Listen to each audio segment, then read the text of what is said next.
आप देख रहे हैं न्यूज नाउ 24/7। ताज़ा खबरों के लिए हमारे साथ बने रहें। कांग्रेस नेता राहुल गांधी ने शुक्रवार को प्रधानमंत्री नरेंद्र मोदी पर देश के गरीबों की कीमत पर अरबपतियों के हितों की सेवा करने का आरोप लगाया। उन्होंने मोदी पर संविधान को नष्ट करने की कोशिश करने का आरोप लगाया, जो देश की आत्मा है। उन्होंने कहा, संविधान देश की आत्मा है। प्रधानमंत्री मोदी कहते हैं कि यह अंदर से खाली है, इसे देखिए, इसमें सामग्री है। वो कहते हैं कि राहुल लाल किताब दिखाते हैं, इसकी सामग्री महत्वपूर्ण है, रंग नहीं। कांग्रेस नेता ने दावा किया कि विपक्षी दल भारत संविधान की रक्षा के लिए लड़ रहा है, जबकि भाजपा इसे कूड़ेदान में फेंकने की कोशिश कर रही है।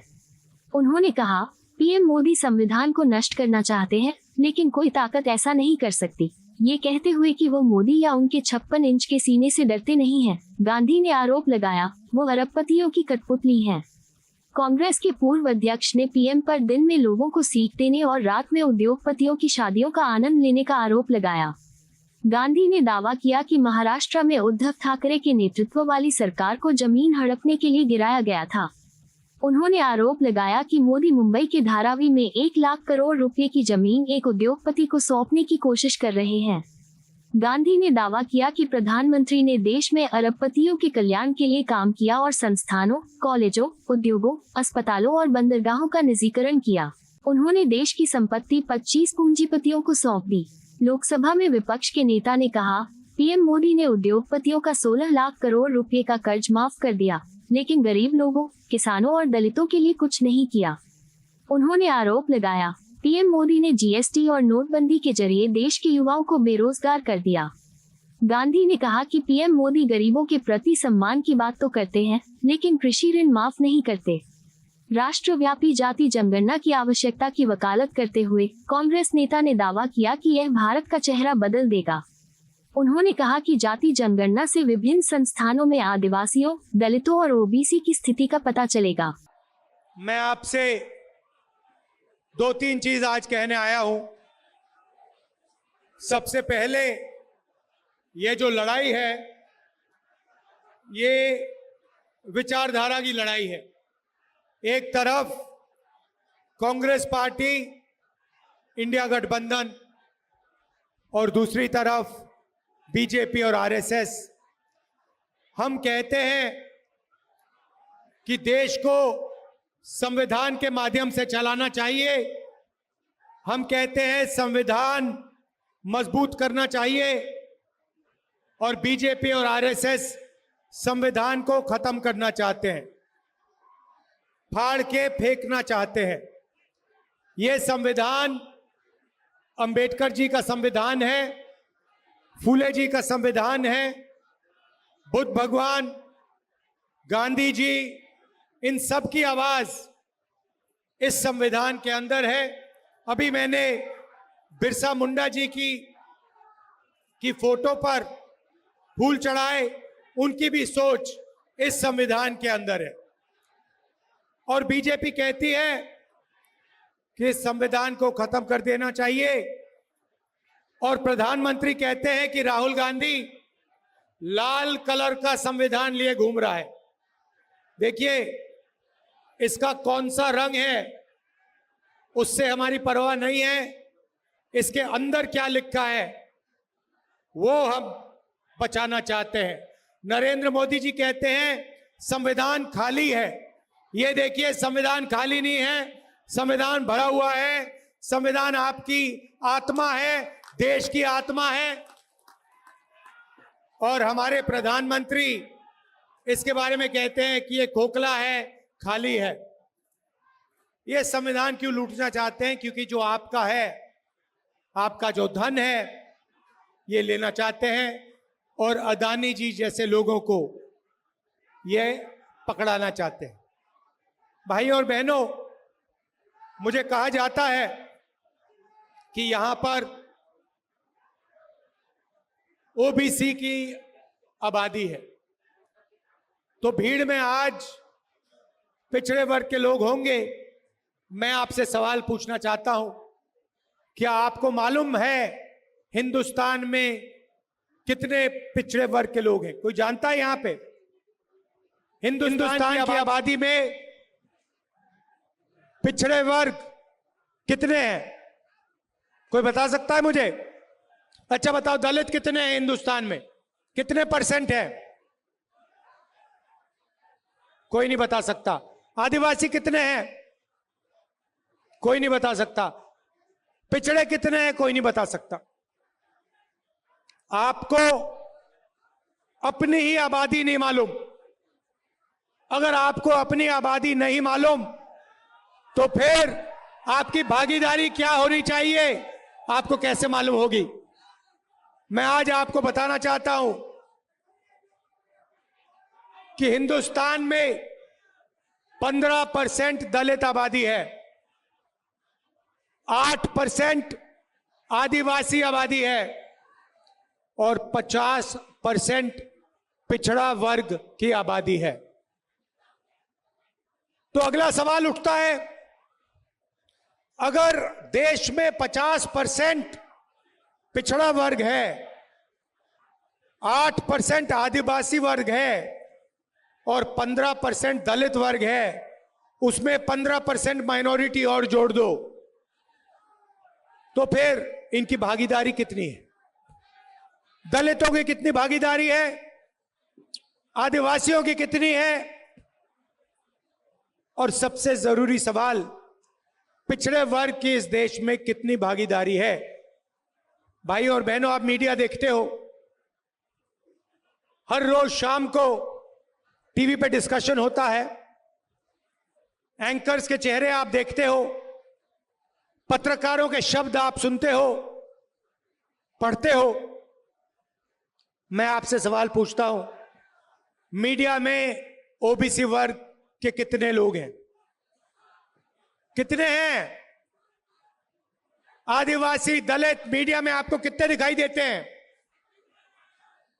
एक नहीं दिखेगा, क्योंकि मीडिया में ना दलित है, ना आदिवासी है, ना पिछड़े वर्ग का कोई है।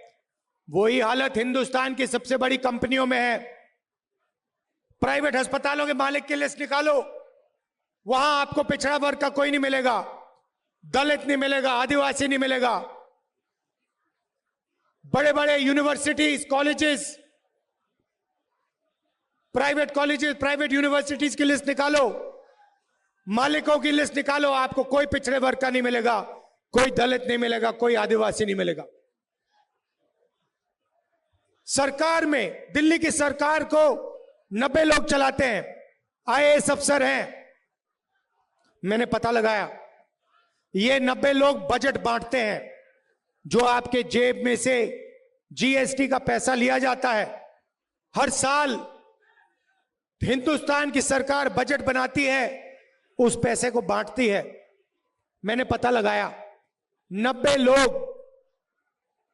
लोग निर्णय लेते हैं पैसा कहां जाएगा, झारखंड कितना आएगा, सड़क बनाने में कितना जाएगा, शिक्षा में, स्वास्थ्य में, डिफेंस में कितना जाएगा। भाई और बहनों, आप हैरान हो जाओगे, 90 अफसरों में से एक अफसर आदिवासी था, 3 अफसर दलित थे, 3 अफसर पिछड़े वर्ग के थे। और अगर हिंदुस्तान की सरकार बजट में 100 रुपए खर्च करती है, तो आदिवासी वर्ग के अफसर 100 रुपए में से 10 पैसे खर्च करते हैं। आपकी भागीदारी आपकी आबादी 8% और आपकी भागीदारी 100 रुपए में से 10 पैसे। दलित अफसर 3 हैं, दलितों की आबादी 15% और 100 रुपए में से 1 रुपया का निर्णय दलित अफसर लेते हैं। आदिवासी, दलित 15% और 8% उनकी भागीदारी, उनकी आबादी, और सब मिलाकर 1 रुपया 10 पैसा 100 रुपए में से वो निर्णय लेते हैं। अब बात करते हैं पिछड़ों की। हिंदुस्तान में आपकी 50% आबादी है कम से कम। 3 अफसर आपके, वो भी पीछे बैठा रखे हैं, छोटे छोटे डिपार्टमेंट दे रखे हैं। और अगर हिंदुस्तान की सरकार 100 रुपए खर्च करती है, तो पिछड़े वर्ग के अफसर 5 रुपए का निर्णय लेते हैं। मतलब आपकी आबादी 50% और आपकी भागीदारी 100 में से 5 रुपए। और अगर आप आदिवासी दलितों को और पिछड़ों को जोड़ दें, सबको जोड़ दें, तो 100 रुपए में से आपकी भागीदारी 6 रुपए 10 पैसे। आप कहीं के नहीं हो। आप जीएसटी देते हो, आप देश को भोजन देते हो, आप मजदूरी करते हो, और जब भागीदारी की बात आती है तो आप कहीं नहीं दिखते। प्रधानमंत्री 24 घंटा कहते हैं मैं ओबीसी हूं, मैं ओबीसी हूं, ओबीसी हूं। इसका क्या मतलब है? मैं आपसे पूछना चाहता हूं, हिंदुस्तान के प्रधानमंत्री ने अरबपतियों का 16 लाख करोड़ रुपए माफ किया है, अदानी का 16 लाख करोड़ रुपए, अदानी अंबानी ऐसे 25 लोगों का 16 लाख करोड़ रुपए माफ किया है। मैं आपसे पूछ रहा हूं, नरेंद्र मोदी जी ने पिछले वर्ग के लिए क्या किया, दलितों के लिए क्या किया, आदिवासियों के लिए क्या किया? मुझे बता दो, कितने किसानों का कर्जा माफ किया? महाराष्ट्र में चुनाव चल रहा है, बंबई में धारावी की जमीन है, सोने से भी ज्यादा कीमती है, 1 लाख करोड़ रुपए की जमीन है, अदानी जी को दी जा रही है। देश का पूरा धन इन्हीं 20-25 लोगों को दिया जाता है। कुछ समय में आपका जो स्टील प्लांट है, ये भी उठा के दे देंगे। सारे के सारे प्लांट्स प्राइवेटाइज करते हैं। शिक्षा का सिस्टम प्राइवेटाइज कर दिया, अस्पताल प्राइवेटाइज कर दिए, इंडस्ट्री प्राइवेटाइज कर दी, और फिर यहां पे जो आपको पहले मिलता था, रिजर्वेशन मिलता था, उसको भी 14% तक घटा दिया है। 27% पिछड़े वर्ग को मिलता था और उनकी सरकार ने 14% कर दिया है। तो कैसे ओबीसी की सरकार है ये अरबपतियों की सरकार है, अदानी की सरकार है, अंबानी जैसे लोगों की सरकार है, और इसका काम आपका धन आपसे छीनने का है। भाई और बहनों, जीएसटी जितना आप देते हो उतना अदानी देता है। आप शर्ट खरीदते हो, 18% जीएसटी आप देते हो। वही शर्ट अगर अदानी खरीदेगा उतना ही पैसा वो देगा। जीएसटी आप देते हो, सब कुछ आप देते हो, और वो उठा के ले जाते हैं। बिना पूछे आपकी जमीन छीन लेते हैं। जैसे धारावी में गरीबों की जमीन है, मजदूरों की जमीन है, उठा के ले जाने, और कोई चू नहीं बोलता। कौन बोलता है? कांग्रेस पार्टी बोलती है, राहुल गांधी बोलता है। ये मीडिया वाले जो बैठे हैं, ये जो बैठे हैं कैमरा लिए, इन्होंने कभी किसानों की बात की है, मजदूरों की बात की है, स्टील प्लांट की बात की है? कभी नहीं करेंगे। ये उनके हैं, अदानी के, इसलिए ये 24 घंटा मोदी का चेहरा दिखाते हैं। जो गरीबों की बात करेगा, जो धारावी की बात करेगा, जो बोकारो स्टील प्लांट की बात करेगा, जो मजदूरों की बात करेगा, उसको ये गाली देंगे, और उसका चेहरा ये कभी नहीं दिखाएंगे, क्योंकि ये अदानी के हैं, अंबानी के हैं, बड़े बड़े अरबपतियों के हैं, आपके नहीं है।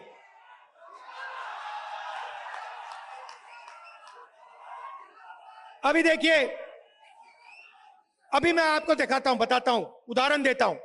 16 लाख करोड़ रुपए अरबपतियों को नरेंद्र मोदी ने दिया। अब देखना, मैं अब छोटी सी बात कहने जा रहा हूं कि हम हिंदुस्तान, उन्होंने 16 लाख करोड़ रुपए अरबपतियों को दिया।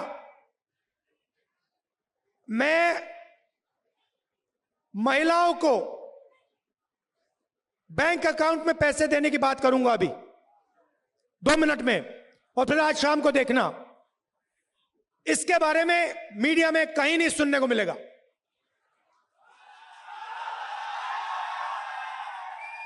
और अगर मिलेगा तो कहेंगे देखो राहुल गांधी गरीबों की आदत बिगाड़ रहा है।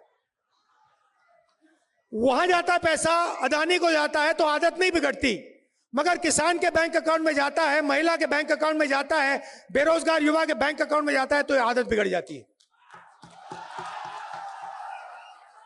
मुझे कोई फर्क नहीं पड़ता, मैं बता रहा हूं। और अभी शुरू किया मैंने काम, अभी छोटा काम किया है। मैं बता रहा हूं जितना पैसा नरेंद्र मोदी ने अरबपतियों को दिया ना, उतना ही पैसा मैं आपके बैंक अकाउंट में डालने वाला हूं। इस बार दिल्ली की सरकार नहीं आई, दिल्ली की सरकार नहीं आई, नहीं तो पता लग जाता आपको क्या है, कैसे सरकार चलाई जाती है। तो सबसे पहले मैंने आपको पिछड़े वर्ग की बात की, दलितों की बात की, आदिवासियों की बात की। सबसे पहले मैं बताना चाहता हूं, हम यहां पे जाति जनगणना करने जा रहे हैं। दूध का दूध, पानी का पानी हो जाएगा, सबको पता लग जाएगा किसकी कितनी भागीदारी है, कौन से वर्ग के हाथ में क्या है, कितनी जमीन किसके हाथ में है, कितने बिजनेस किसके हाथ में, मीडिया में कितने पिछड़े वर्ग के लोग हैं, दलित कितने, आदिवासी कितने। हम देश की एक्सरे करने जा रहे हैं और इससे आपको पता लग जाएगा कितनी बेईमानी की जा रही है और आपका कितना धन आपके आंखों के सामने चोरी किया जा रहा है। और यही काम हम झारखंड में करेंगे, जाति जनगणना। दूसरा काम और सबसे बड़ा काम, मैया सम्मान, नाम सुना है? झारखंड की महिलाएं, आप सुनिए, जैसे उठकर हर रोज अदानी अपना बैंक अकाउंट चेक करता है ना, वैसे ही हर महीने जब झारखंड की महिलाएं सुबह सुबह अपना बैंक अकाउंट चेक करेंगी, उसमें हर महीने झारखंड की सरकार ने हर महिला के लिए 2,500 रुपए डाल दिया होगा।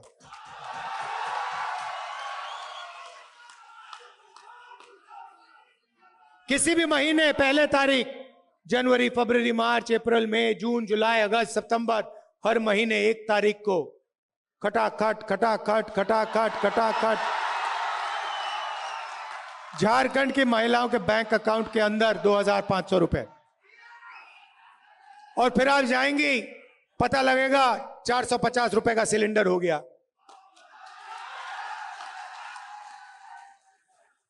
एसटी रिजर्वेशन 26% है, उसको हम 28% कर देंगे। एससी रिजर्वेशन 10% है, उसे 12% कर देंगे। और ओबीसी रिजर्वेशन 14% है, उसको हम 27% कर देंगे। और ये जो दीवार बना रखी है 50% रिजर्वेशन वाली,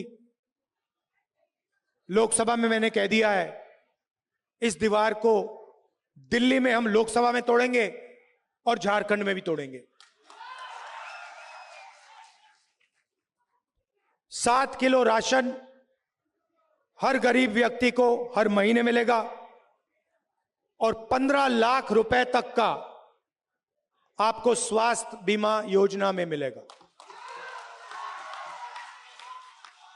आप आज प्राइवेट अस्पताल में जाते हैं, किसान का बेटा बीमार होता है, किसी को कैंसर हो जाता है, दिल का दौरा पड़ जाता है, आप जाते हो, किसी को स्टेंट लगानी पड़ती है, किसी को वाल्व बदलना पड़ता है, किसी को ऑपरेशन कराना पड़ता है। जैसे ही आप जाते हो वहां पे मीटर शुरू हो जाता है, अस्पताल में मीटर शुरू हो जाता है। एक्सरे का मीटर होता है, एमआरआई का मीटर होता है, दवाई का मीटर होता है, ऑपरेशन का मीटर होता है। बाहर निकलते हो पता लगता है 5-6 लाख रुपए आपके गायब हो गए, आपके जेब से निकले, प्राइवेट अस्पताल में चले गए। इसीलिए हम योजना ला रहे हैं, आप अस्पताल जाओगे, इलाज कराओगे, ऑपरेशन होगा, एमआरआई, एक्सरे, दवाई जो भी होगा, आप अस्पताल में जाओगे, उनसे पूछोगे भैया बिल कितने का है, जवाब मिलेगा बिल में आपको कोई पैसे नहीं देने, 15 लाख रुपए तक झारखंड की सरकार देगी। भाइयों और बहनों, ये आपका पैसा है, ये उनका नहीं है, ये आपका है। ये धन जो है, ये जंगल जो है, ये जमीन जो है, जल जो है, कोयला जो है, ये आपका है। ये इसमें लिखा है, संविधान में लिखा है। इसीलिए ये संविधान को खत्म करना चाहते हैं। इसीलिए ये बिरसा मुंडा जी, अंबेडकर जी का सपना खत्म करना चाहते हैं, क्योंकि संविधान में लिखा है हर व्यक्ति एक जैसा है, हर जात, हर धर्म, हर प्रदेश, हर भाषा की इज्जत होनी चाहिए, इसमें लिखा है। युवाओं को नरेंद्र मोदी ने बेरोजगार बना दिया, नोटबंदी की, जीएसटी, गलत जीएसटी लगा दी, पता लगा हिंदुस्तान में रोजगार पैदा ही नहीं होता है।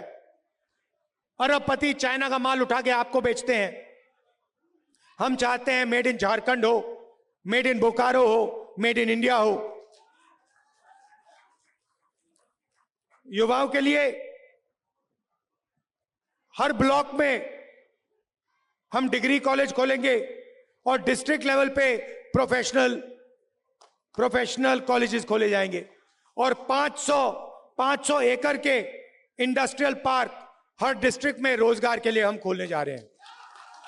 हमारा लक्ष्य है, झारखंड सरकार का लक्ष्य है, आपके चीफ मिनिस्टर ने कहा है कि 10 लाख युवाओं को अगले 5 साल में रोजगार देने की कोशिश करेंगे। और अंत में मैं किसानों की बात करना चाहता हूं। धान के लिए आज आपको 2,400 रुपए प्रति क्विंटल मिलता है। हमारी सरकार आने के एकदम बाद उसी क्विंटल के लिए आपको 3,200 रुपए आपके बैंक अकाउंट पे मिलेंगे। 3,200 रुपए प्रति क्विंटल। यह मैं आपसे कहना चाहता था। हम किसानों की, मजदूरों की, गरीबों की सरकार चलाना चाहते हैं, छोटे व्यापारियों की, युवाओं की सरकार चलाना चाहते हैं। अरबपतियों की सरकार हम नहीं चलाना चाहते हैं। नरेंद्र मोदी जी अरबपति के हैं।